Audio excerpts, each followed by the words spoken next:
Em Reino Ameaçado, conhecemos o segundo híbrido, o Indoraptor, também chamado por alguns de Indominus Raptor, uma criatura digna de um filme de terror.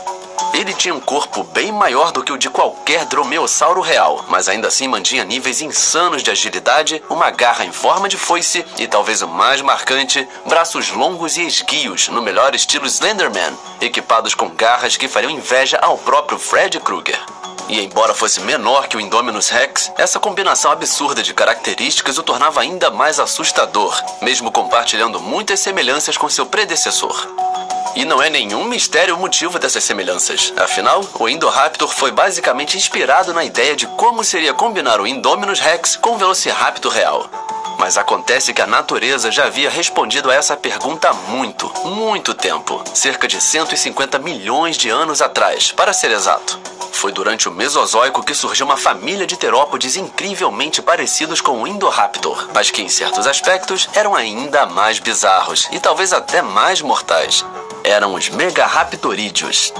Assim como o Indoraptor, esse grupo é envolto em mistério por conta do registro fóssil escasso. Até hoje, os pesquisadores não conseguem concordar sobre sua origem ou mesmo sobre o que exatamente eles eram. Mas uma coisa é certa, seriam vilões perfeitos para Jurassic Park. Cada espécie seguia praticamente o mesmo plano corporal de pesadelo, o qual incluía isto aqui. O que você está vendo não é uma garra de foice gigante no pé de um raptor descomunal, mas sim uma mão. E ela pertencia ao Megaraptor, o holótipo que deu nome à família e o primeiro Megaraptorídeo descoberto, escavado na Argentina pouco antes do final do século XX. Como o próprio nome sugere, os paleontólogos acreditaram inicialmente ter encontrado um raptor gigante, baseando-se na enorme garra que eles pensavam ser do pé. No entanto, hoje sabemos que se tratava de uma garra da mão, posicionada no primeiro dedo e que media impressionantes 30 centímetros ou 12 polegadas, quase o mesmo comprimento das maiores facas Bowie já feitas, ou de uma régua comum.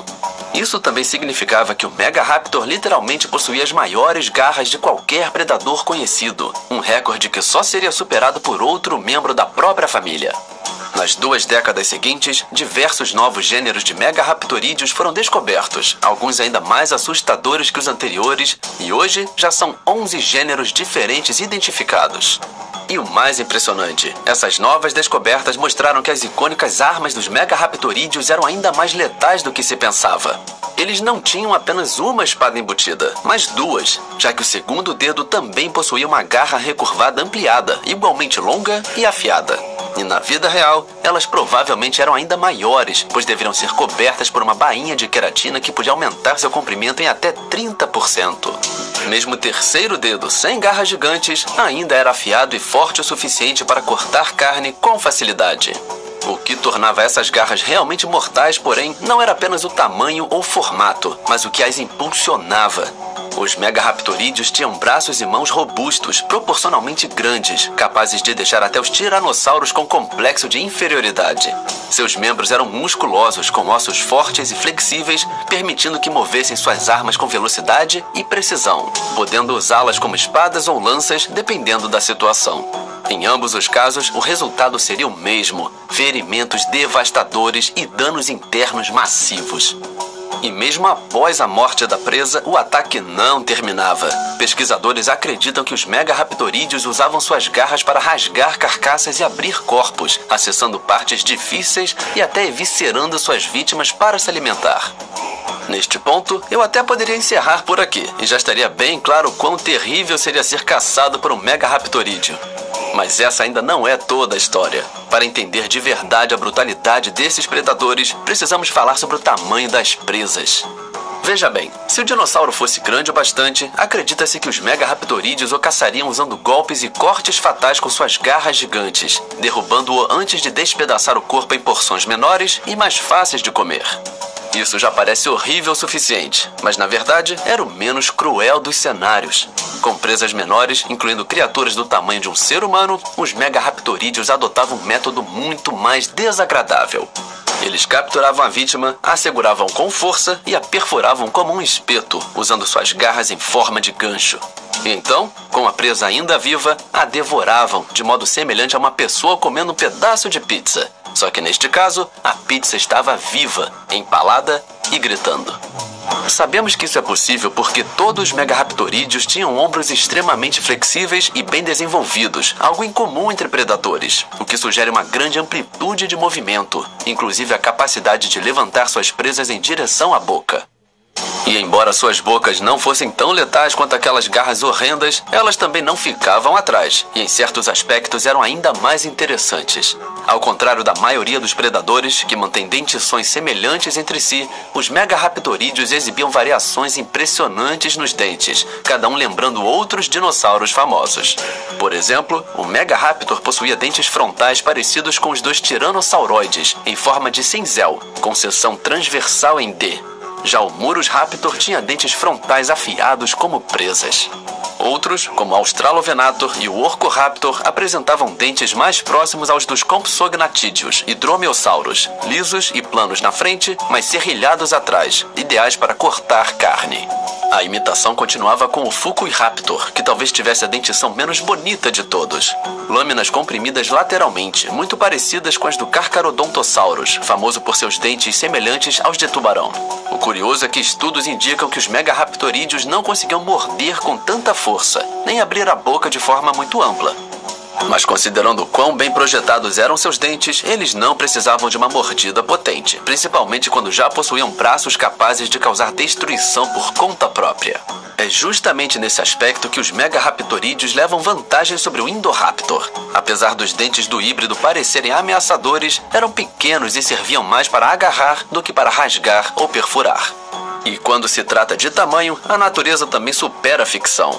Entre todos os membros conhecidos da família, o mais próximo das proporções do Indoraptor seria o Aerosteon, um gênero argentino que pesava cerca de 1,1 tonelada e media 7,5 metros, ou 25 pés, praticamente idêntico às medidas da criação do Dr. Wu. Mas o detalhe é que isso era considerado médio dentro da família, não grande. Alguns megaraptorídeos podiam chegar a dimensões bem maiores.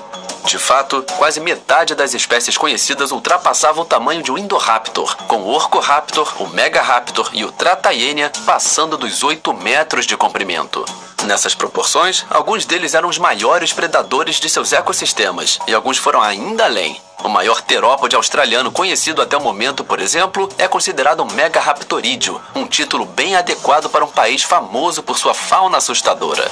Ainda assim, não era na Austrália que vivia o maior de todos. Para encontrar um verdadeiro gigante, seria preciso viajar até a Argentina do Cretáceo Superior, onde, se você tivesse muito azar, poderia dar de cara com Maipe. Sim, você ouviu direito, o Maipe. Mas acredite, esse nome, que pode até soar um pouco engraçado, não faz jus ao que ele realmente era, porque nada nesse gigantesco terópode tinha graça, especialmente para suas presas. O Maipe não era apenas o maior membro de sua família, mas também um dos maiores terópodes já conhecidos. Os fósseis encontrados indicam um comprimento de até 10 metros, ou cerca de 33 pés, maior do que os maiores exemplares conhecidos de alossauros. Com esse tamanho, o Maipe foi, sem dúvida, o maior e mais temido predador da Argentina em seu tempo. Ele provavelmente caçava tudo o que via pela frente, incluindo anquilossauros, hadrossauros e outros ornitópodes. É possível até que tenha sido capaz de atacar um titanossauro que viveu ao seu lado, o Nulotitan, usando suas garras colossais para rasgar e prender a presa, enquanto sua boca infligia ferimentos adicionais. E embora nenhuma garra desse animal tenha sido descoberta até agora, os pesquisadores estimam, com base em seus parentes mais próximos, que elas chegavam a 37,5 centímetros, ou 15 polegadas de comprimento. Isso faria dele o predador com as maiores garras já registradas, mesmo se colocássemos o próprio Fred Krueger na disputa. Esse detalhe, aliás, se reflete perfeitamente em seu nome. Ainda que Maipe não soe ameaçador, na verdade ele carrega um significado sinistro. O nome faz referência a uma criatura da mitologia Aunikenk, conhecida como a Sombra da Morte, que mata com vento gelado. Então sim, o nome é tão assustador quanto deveria ser. Agora imagine, atravessar uma clareira na floresta e dar de cara com um desses, ou com qualquer megaraptorídeo, aliás, seria o tipo de momento que faria seu coração disparar. Mas o que realmente faria ele parar seria ver o animal começar a correr, porque no instante em que levantasse o pé, você perceberia que eles eram muito mais rápidos do que deveriam ser. Muitos dinossauros tinham ossos ocos ou pneumatizados, ou seja, preenchidos por cavidades de ar, mas nos megaraptorídeos essa característica atingia um nível extremo. tão extremo que apenas um outro terópode, o Neovenator, rivaliza com eles nesse aspecto. Todos os ossos desses animais apresentavam pneumatização, mas com destaque para o ilho, as vértebras e as costelas, o que os tornava surpreendentemente leves para o tamanho que tinham. Por exemplo, o Megaraptor pesava cerca de 1 tonelada, enquanto um Allosaurus do mesmo comprimento poderia ser 50% mais pesado. E fica ainda mais impressionante. Alguns, como o Australovenator, podem ter pesado apenas 310 quilos, cerca de 680 libras, mesmo medindo mais de 6 metros de comprimento. Isso levou paleontólogos a sugerirem que certas espécies de megaraptorídeos foram os verdadeiros guepardos de sua época. Essa leveza surpreendente transformava o grupo em caçadores rápidos e ágeis, quase como ninjas pré-históricos com enormes garras de ferro, capazes de perseguir presas menores ou realizar emboscadas furtivas com precisão mortal. Além disso, eles possuíam ossos das pernas longos e delgados, estruturalmente semelhantes aos dos celurossauros, o que reforça ainda mais sua adaptação para a corrida. E como era de se esperar, esse design funcionava de forma devastadora, inclusive contra outros megaraptorídeos. O registro fóssil mostra evidências disso. Um exemplar de Murus raptor encontrado na Argentina apresentava uma infecção severa no crânio, aparentemente causada por 2 perfurações laterais que coincidem com o formato de dentes da própria espécie, ou seja, o ferimento veio de um rival. A infecção era tão grave que os pesquisadores estimam mais de 50% de chance de o animal ter morrido em decorrência dos ferimentos. Essa combinação de agressividade extrema e adaptação física foi o que permitiu aos megaraptorídeos estabelecerem um domínio impressionante, com espécies espalhadas por 3 continentes: Oceania, Ásia e América do Sul, sendo a Argentina, a Austrália, a Tailândia e o Japão os principais redutos conhecidos do grupo. E se você quisesse evitar cruzar o caminho de um desses Fred Krugers da vida real, o melhor seria manter distância de qualquer fonte de água, já que os megaraptorídeos viviam em sua maioria em ambientes úmidos, como regiões fluviais e áreas costeiras, onde a abundância e a diversidade de presas eram ideais para seus apetites vorazes. Existem até especulações de que alguns membros desse grupo possam ter caçado de forma oportunista animais marinhos e semiaquáticos, como crocodilianos, grandes tartarugas e peixes de grande porte. Na verdade, houve um tempo em que os paleontólogos acreditavam que a caça na água era o principal meio de alimentação dos megaraptorídeos. Imagina-se que eles usassem suas enormes garras para fisgar e espetar peixes. Mas com base em todas as suas outras adaptações, essa ideia acabou sendo descartada. Hoje, há um consenso. Os megaraptorídeos eram predadores terrestres e muitas vezes os principais caçadores de seus ecossistemas. Contudo, isso nem sempre foi assim. O registro fóssil mostra que eles tiveram uma rivalidade feroz com os Carcharodontosaurídeos, predadores que em alguns casos eram ainda maiores e especializados em caçar presas de grande porte. Essa disputa ocorreu principalmente na América do Sul, e durante esse período, os megaraptorídeos apostaram em suas vantagens de agilidade e velocidade. Só depois da extinção dos Carcharodontosaurídeos há cerca de 90 milhões de anos é que os megaraptorídeos passaram por um rápido aumento de tamanho.